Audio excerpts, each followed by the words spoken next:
Hi viewers, welcome back to our channel. இந்த வீடியோல நம்ம CMA Final paper 20A Strategic Performance Management and Business Valuation அந்த பேப்பர்ல last chapter 9 Valuation of Mergers and Acquisitions அதுல numerical problemsனு book backல கொடுத்திருக்காங்க இல்லையா அதுல வந்து problem number 19 தான் பார்க்க போறோம். இது வந்து நம்ம bookல page number 583ல இருக்கு. ஸோ வீடியோக்குள்ளே போகிறதுக்கு முன்னாடி நம்ம சேனலில் சப்ஸ்கிரைப் பண்ணாமல் பார்த்துட்டு இருந்தீங்கன்னா மறக்காமல் சப்ஸ்கிரைப் பண்ணிக்கோங்க. நம்ம வீடியோஸ் பிடிச்சிருந்தா லைக் பண்ணுங்கள். உங்களுக்கு ஏதாவது டாபிக்ஸ் நம்ம வீடியோவில் கவர் பண்ணணும்னு நினச்சிங்கன்னா அதை கமெண்ட் செக்ஷனில் மென்ஷன் பண்ணுங்கள். நான் நெக்ஸ்ட் வீடியோஸில் அந்த டாபிக் வந்து உங்களுக்கு கவர் பண்ணுறேன். ஸோ இப்போ பார்த்தீங்கன்னா நம்ம இந்த ப்ராப்ளம் நம்பர் 19 தான் பார்க்க போகிறோம். இதில் என்ன கேட்டிருக்காங்கன்னா the following information relative to Alpha Pneumatic Limited ஓட இன்ஃபர்மேஷன்ஸ்லாம் கொடுத்துருக்காங்க. என்னென்ன இருக்குன்னு பார்த்தீங்கன்னா current ratio, asset test ratio, gross profit margin, tax, average collection period, EPS, net worth to long-term debt ratio, inventory turnover ratio, current liability, financial expenses, interest on long-term debt, selling and administrative expenses as a percentage of sales and face value of shares லாம் கொடுத்துருக்காங்க. You are required to prepare. நம்ம கிட்ட என்ன கேட்டிருக்காங்கன்னா income statement for the year வந்து find out பண்ண சொல்லியிருக்காங்க and balance sheet of Alpha Pneumatic Limited வந்து find out பண்ண சொல்லியிருக்காங்க. So first income statement balance sheet போடுறதுக்கு முன்னாடி நம்ம வந்து இந்த ரேஷியோஸில் கொடுத்துருக்கிறதுக்கு அதுக்கான வேல்யூஸ் ஃபார் எக்ஸாம்பிள் கரண்ட் ரேஷியோனா current assets and current liability value நமக்கு தெரியணும். அதை நம்ம வந்து பேலன்ஸ் ஷீட்டில் யூஸ் பண்ணுவோம் இல்லையா அதுக்காக அந்த வேல்யூஸ்லாம் நமக்கு தெரியணும். ஸோ இந்த ரேஷியோஸை வச்சு நமக்கு வந்து அந்த வேல்யூஸ் எல்லாமே நம்ம ஃபைண்ட் அவுட் பண்ணணும். ஸோ அது ஃபர்ஸ்ட் எப்படி ஃபைண்ட் அவுட் பண்ணுறதுன்னு பார்க்கலாம். ஸோ ஃபர்ஸ்ட் பார்த்தீங்கன்னா நம்ம கொஸ்டினில் கொடுத்துருக்குது கரண்ட் ரேஷியோ கொடுத்துருக்காங்க. கரண்ட் ரேஷியோக்கு ஃபார்முலா பார்த்தீங்கன்னா நம்ம எல்லாம் தெரிஞ்சது தான் current assets by current liability. So current assets by current liability 4 அப்படின்னா கொஸ்டினில் என்ன டேட்டா நம்ம கொடுத்துருக்காங்கன்னு பாருங்கள். கரண்ட் லைபிலிட்டி வந்து இந்த இடத்துல 15.5 lakhsன்னு நம்ம கொடுத்துருக்காங்க. So current assets divided by 15.5 lakhs is equal to 4. அது ரேஷியோ அந்த ஃபார்முலாவில் நம்ம சப்ஸ்டியூட் பண்ணோம்னா current assets is equal to 62 lakhs நமக்கு வந்து கிடைக்கும். ஸோ நெக்ஸ்ட் கொஸ்டினில் என்ன கொடுத்துருக்காங்கன்னு பார்த்தீங்கன்னா ஆசிட் டெஸ்ட் ரேஷியோ கொடுத்துருக்காங்க. ஆசிட் டெஸ்ட் ரேஷியோ வந்து 2.8 கொடுத்துருக்காங்க. ஆசிட் டெஸ்ட் ரேஷியோ வந்து நம்ம லிக்விட் ரேஷியோன்னு சொல்லலாம். ஸோ இது அப்படின்னா என்னன்னு பார்த்தீங்கன்னா நம்ம கரண்ட் ரேஷியோலேருந்து இன்வென்ட்ரி வேல்யூ சப்ராக்ட் பண்ணிட்டோம் அப்படின்னா அதாவது கரண்ட் அசெட்ஸ் வேல்யூ கரண்ட் ரேஷியோவில் கரண்ட் அசெட்ஸ் போடுவோம்ல அதுலேருந்து இன்வென்ட்ரி வேல்யூ சப்ராக்ட் பண்ணி கரண்ட் லைபிலிட்டியால் டிவைட் பண்ணோம்னா அதுதான் ஆசிட் டெஸ்ட் ரேஷியோ. ஸோ அந்த ஃபார்முலாவில் இங்கே சப்ஸ்டியூட் பண்ணியிருக்காங்க. கரண்ட் அசெட்ஸ் வந்து நம்ம ஃபைண்ட் அவுட் பண்ண 62.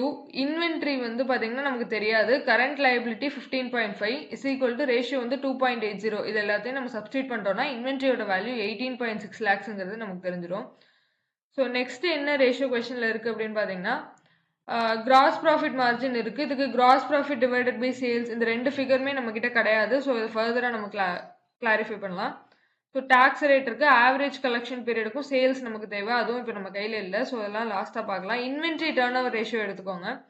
இன்வென்ட்ரி டர்ன் ஓவர் ரேஷியோக்கு வந்து ஃபார்முலா என்னன்னு பார்த்தீங்கன்னா cost of goods sold divided by average inventory. So cost of goods சோல்ட்னா என்னன்னு பார்த்தீங்கன்னா டேரக்ட் எக்ஸ்பென்சஸ் எல்லாம் கம்ப்ரைஸ் ஆனது தான் cost of goods sold. Sales வேல்யூவில் பார்த்தீங்கன்னா direct and indirect cost indirect expenses other expenses எல்லாமே இன்க்ளூட் ஆயிருக்கும் சேல்ஸில். ஸோ இப்போதைக்கு நம்ம காஸ்ட் ஆஃப் சேல்ஸ் ஃபிகர் இல்லாததுனால இங்கே சேல்ஸ் ஃபிகரே எடுத்துக்கிறாங்க. So sales divided by inventory is equal to 6.452 ratio அவங்க கொடுத்துருக்காங்க. சேல்ஸ் வேல்யூ நமக்கு தெரியாது. இன்வென்ட்ரி நம்ம இங்கே ஃபைண்ட் அவுட் பண்ண 18.6 lakhs எடுத்துக்கிறோம்.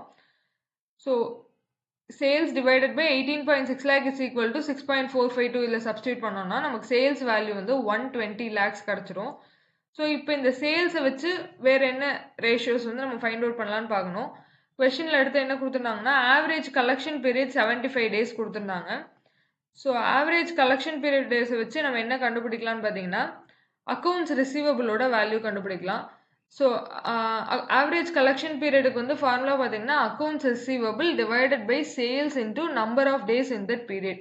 ஸோ அக்கௌண்ட்ஸ் ரிசீவபிள் நமக்கு தெரியாது. சேல்ஸ் வேல்யூ நம்ம ஃபைண்ட் அவுட் பண்ணால் 120 lakhs இங்கே இருக்குது. நம்பர் ஆஃப் டேஸ் இந்த பீரியட் வந்து 1 இயருக்கு வந்து 316 அசியூம் பண்ணி எடுத்திருக்காங்க. ஸோ அந்த 360 சப்ஸ்டியூட் பண்ணோன்னா இஸ் ஈக்குவல் டு 75 days வந்து ஆவரேஜ் கலெக்ஷன் பீரியடுங்கன்னு நமக்கு தெரியும். இந்த எல்லா வேல்யூ சப்ஸ்டியூட் பண்ணோன்னா அக்கௌண்ட்ஸ் ரிசீவபிள் வந்து நமக்கு 25 lakhsன்னு இங்கே தெரிஞ்சிடும். ஸோ அடுத்து இந்த டேட்டாவெல்லாம் வச்சு சேல்ஸ் இந்த ஃபைண்ட் அவுட் பண்ணதை வச்சு வேறு என்ன ரேஷியோ நம்ம கண்டுபிடிக்கலாம்னு பார்த்தீங்கன்னா கிராஸ் ப்ராஃபிட் மார்ஜின் கண்டுபிடிக்கலாம். கிராஸ் ப்ராஃபிட் மார்ஜினுக்கு gross profit divided by sales into 100. So இங்கே வந்து பர்சன்டேஜை பாயிண்ட்ல எடுத்திருக்காங்க, 100ஆல் டிவைட் பண்ணி எடுத்திருக்காங்க. ஸோ 0.30. கிராஸ் ப்ராஃபிட் நமக்கு தெரியாது, சேல்ஸ் ஃபிகர் 120, இது சப்ஸ்டியூட் பண்ணோம்னா நமக்கு கிராஸ் ப்ராஃபிட் வந்து 36 lakhs கிடச்சிரும். ஸோ நெக்ஸ்ட் என்ன பண்ணியிருக்காங்கன்னு பார்த்தீங்கன்னா, நமக்கு வந்து cost of goods sold value find out பண்ணியிருக்காங்க. ஏன் cost of goods sold find out பண்ணியிருக்காங்கன்னா, இது வந்து நம்ம இன்கம் ஸ்டேட்மெண்ட்டில் காமிக்கிறோம், அதனால இது ஃபைண்ட் அவுட் பண்ணியிருக்காங்க. சேல்ஸ் ஃபிகர் நமக்கு தெரியும், கிராஸ் ப்ராஃபிட் ஃபிகரும் தெரியும். ஸோ இது ரெண்டையும் சப்ராக்ட் பண்ணோம்னா cost of goods sold 84 lakhs கிடச்சிருது. ஸோ இப்போ வந்து அடுத்தது நமக்கு என்ன டேட்டா கொஷனில் இருக்குன்னு பாருங்கள். கரண்ட் ரேஷியோ ஃபுல்ஃபில் பண்ணிட்டு ஆசிட் டெஸ்ட் ரேஷியோலையும் ஃபைண்ட் அவுட் பண்ணியாச்சு, gross profit margin find out பண்ணியாச்சு, டாக்ஸ் அங்கே ப்ராப்ளமில் இம்ப்ளிமெண்ட் பண்ணிக்க வேண்டியது, ஆவரேஜ் கலெக்ஷன் பீரியட் வச்சும் அக்கௌண்ட்ஸ் ரிசீவபிள் ஃபைண்ட் அவுட் பண்ணியாச்சு. இபிஎஸ் வந்து நமக்கு இப்போ கண்டுபிடிக்க முடியாது, ஏர்னிங்ஸ் வேணும். Net worth to long term debt ratio இருக்குது. So net worth to long term dead ரேஷியோவுக்கு வந்து நமக்கு லாங் டேர்ம் டெட்டோட வேல்யூ தெரியணும். லாங் டேர்ம் டெட்டோட வேல்யூ நம்ம வந்து இந்த கொடுத்துருக்க டேட்டா வச்சு எப்படி கண்டுபிடிக்கலான்னு பார்த்தீங்கன்னா, நமக்கு ஃபினான்ஷியல் எக்ஸ்பென்சஸ் வந்து 3 lakhs சொல்லியிருக்காங்க. அந்த 3 lakhலேருந்து இன்ட்ரெஸ்ட் 15% நமக்கு டிவைட் பண்ணோம் அப்படின்னா long term debt, total long term debt எவ்வளோங்கிறது நமக்கு தெரிஞ்சிடும். இது வந்து ஸ்டாண்டர்ட் ரேஷியோ கிடையாது, பட் ஆஸ் ஆஃப் நோ நமக்கு வந்து லாங் டேர்ம் டெட் வந்து ஃபைண்ட் அவுட் பண்ணணுங்கிறதுனால financial expenses divided by interest rate அது போட்டோம்னா நமக்கு வந்து லாங் டேர்ம் டெட் வேல்யூ கிடச்சிரும். ஸோ அதுதான் இங்கே சொல்லியிருப்பாங்க பாருங்க, long term debt is equal to interest pay divided by rate of interest. So அது வந்து 3 divided by 0.15 போட்டோம்னா 20 lakhs நமக்கு கிடச்சிரும். Net worth to long term debt ratio வந்து கொஷனில் கொடுத்துருக்காங்க 3.975. ஸோ நெட்வொர்த் வந்து நமக்கு தெரியாது, லாங் டேர்ம் டெட் இப்போ 20 lakhs ஃபைண்ட் அவுட் பண்ணியிருக்கோம். இந்த ரெண்டு வேல்யூவை சப்ஸ்டியூட் பண்ணோம்னா நெட்வொர்த் வந்து நமக்கு 79.5 lakhs கிடச்சிரும். ஸோ நெக்ஸ்ட் பார்த்தீங்கன்னா, செல்லிங் அண்ட் அட்மினிஸ்ட்ரேட்டிவ் எக்ஸ்பென்சஸில் வந்து சேல்ஸ் வேல்யூ நமக்கு வந்து 120 தெரியும். இந்த selling and administrative expenses ratio வந்து selling and administrative expenses as a percentage of sales 10% கொடுத்துருக்காங்க. ஸோ சேல்ஸ் வேல்யூலேருந்து இதை மல்டிப்ளை பண்ணோம்னா நமக்கு selling and administrative expenses value கிடச்சிரும். சேல்ஸ் வந்து 120 into 0.10 போட்டோம்னா 12 lakh வந்து selling and administrative expenses. EPS வந்து 2.52 கொஷனில் கொடுத்துருக்காங்க. ஸோ இபிஎஸ் இங்கே பாருங்கள் 2.52 கொடுத்துருக்காங்க. ஸோ நெக்ஸ்ட் என்னன்னு பார்த்தீங்கன்னா, நம்பர் ஆஃப் ஷேர்ஸ் அவுட்ஸ்டாண்டிங், இதெல்லாம் வந்து நம்ம ஏர்னிங்ஸ் தெரியணும், அதாவது இன்கம் ஸ்டேட்மெண்ட் போட்டதுக்கு அப்புறம் தான் இது எல்லாமே ஃபைண்ட் அவுட் பண்ண முடியும். ஸோ இப்போ இது வரைக்கும் நம்ம ஃபைண்ட் அவுட் பண்ணியிருக்க டேட்டா வச்சு இன்கம் ஸ்டேட்மெண்ட் போடலாம். இன்கம் ஸ்டேட்மெண்ட்ல ஃபர்ஸ்ட் சேல்ஸ் வேல்யூ நம்ம ஃபைண்ட் அவுட் பண்ணது 120 lakhs, cost of goods sold 84 lakhs நம்ம ஃபைண்ட் அவுட் பண்ணியிருந்தோம். இந்த ஸ்டெப்காக தான் நம்ம வந்து அந்த cost of goods sold find out பண்ணோம். So sales minus cost of goods sold வந்து கிராஸ் ப்ராஃபிட் கரெக்டாக வருதான்னு கிராஸ் செக் பண்ணிக்கோங்க. நெக்ஸ்ட் பார்த்தீங்கன்னா, எக்ஸ்பென்சஸ்ல என்ன இருக்குன்னு பார்த்தோம்னா செல்லிங் அண்ட் அட்மினிஸ்ட்ரேட்டிவ் எக்ஸ்பென்சஸ் மட்டும்தான் இருக்குது, அது ஒரு 12 lakhs. ஸோ அதை போட்டு சப்ராக்ட் பண்ணோம்னா நமக்கு earnings before interest and taxes கிடச்சிரும். அதுலேருந்து இன்ட்ரெஸ்ட் எக்ஸ்பென்சஸ் ஒரு 3 lakhs நமக்கு கொடுத்துருக்காங்க, அதை சப்ராக்ட் பண்ணோம்னா ஏர்னிங்ஸ் பிஃபோர் டேக்ஸ் கிடச்சிரும். டேக்ஸ் வந்து 40% கொஷனில் கொடுத்துருந்தாங்க. ஸோ 21 lakhs into 40% போட்டோம்னா நமக்கு இங்கே டேக்ஸ் வேல்யூ கிடச்சிரும். ஸோ இதில் பாருங்கள் 21.00144 into 0.40 இஸ் ஈக்குவல் டு நமக்கு இங்கே வந்து நமக்கு 8.4 lakhs வந்து நமக்கு டேக்ஸ் வேல்யூ கிடச்சிருது. ஸோ நெக்ஸ்ட்டு பாருங்கள், இது ஏர்னிங்ஸ் பிஃபோர் டேக்ஸ்லேருந்து டேக்ஸ் வேல்யூ சப்ராக்ட் பண்ணோம்னா ப்ராஃபிட் ஆஃப்டர் டேக்ஸ் வந்து நமக்கு கிடச்சிரும். ஸோ இதுதான் ஏர்னிங்ஸ் ஃபிகரு. இந்த ஏர்னிங்ஸ் ஃபிகரை வச்சு வேறு என்னென்ன நம்ம ஃபைண்ட் அவுட் பண்ணலாங்கிறது பார்க்கலாம். ஸோ இதை தவிர கொஷனில் என்ன டேட்டா கொடுத்துருக்காங்கன்னு பாருங்கள். இந்த எல்லாமே யூட்டிலைஸ் பண்ணியாச்சு. இதுக்கப்புறம் நமக்கு இருக்கிறது வந்து ஃபேஸ் வேல்யூ ஆஃப் ஷேர்ஸ் மட்டும்தான் இருக்குது. ஸோ இப்போ ஏர்னிங்ஸ் நம்ம ஃபைண்ட் அவுட் பண்ணியிருந்தோம் இல்லையா, அதை வச்சு நம்பர் ஆஃப் அவுட்ஸ்டாண்டிங் ஷேர்ஸ் வந்து ஃபைண்ட் அவுட் பண்ண போகிறோம். நம்பர் ஆஃப் ஷேர்ஸ் அவுட்ஸ்டாண்டிங் வந்து total earnings divided by EPS, அதுதான் ஃபார்முலா. ஸோ ஏர்னிங் வந்து நம்ம ஃபைண்ட் அவுட் பண்ண 12.6, இபிஎஸ் கொஸ்டினில் கொடுத்துருக்காங்க 2.52, அதால் அதை டிவைட் பண்ணோம்னா நமக்கு வந்து நம்பர் ஆஃப் அவுட்ஸ்டாண்டிங் ஷேர்ஸ் வந்து 5 lakhsன்னு தெரிஞ்சிடும். ஈக்விட்டி கேபிட்டல் வந்து 5 lakhs into 10 போட்டிருக்காங்க. ஸோ இங்கே பாருங்கள் கொஷனில். So face value of shares பார்த்தீங்கன்னா ₹10 கொடுத்துருக்காங்களா, ஸோ அதை வச்சு இந்த வேல்யூ ஃபைண்ட் அவுட் பண்ணுறோம். ஸோ இந்த ஸ்டெப்பில் பாருங்கள், ஈக்விட்டி கேபிட்டல் வந்து number of shares 5 lakh into 10 per share போட்டோம்னா ஈக்விட்டி கேபிட்டல் 50 lakh நமக்கு தெரிஞ்சிடும். ரீடைன்ட் ஏர்னிங்ஸ் பார்த்தீங்கன்னா நெட்வொர்த் மைனஸ் ஏர்னிங்ஸ். நெட்வொர்த் வந்து நம்ம மேலே ஃபைண்ட் அவுட் பண்ணியிருப்போம் இந்த ஸ்டெப்பில் 79.5 lakhsன்னு. அதுலேருந்து இப்போ ஏர்னிங்ஸ் நம்ம அதாவது ஈக்விட்டி கேபிட்டல் நம்ம மைனஸ் பண்ணோம்.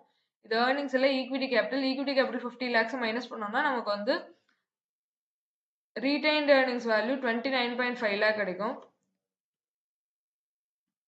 ஸோ நெக்ஸ்ட் பேலன்ஸ் ஷீட் போட போகிறோம். பேலன்ஸ் ஷீட்டில் பார்த்தீங்கன்னா ஈக்விட்டி கேபிட்டல் நம்ம ஃபைண்ட் அவுட் பண்ணது 50 lakhs, retain earning 29.49 lakhs, long term dead பார்த்தீங்கன்னா 20 lakhs நம்ம ஃபைண்ட் அவுட் பண்ணியிருக்கோம். Current liability 15.5. இந்த எல்லா டேட்டாவும் ஆட் பண்ணதுக்கு வந்து நமக்கு 115 வேல்யூ கிடைக்கும் டோட்டல் லைபிலிட்டி சைடில்.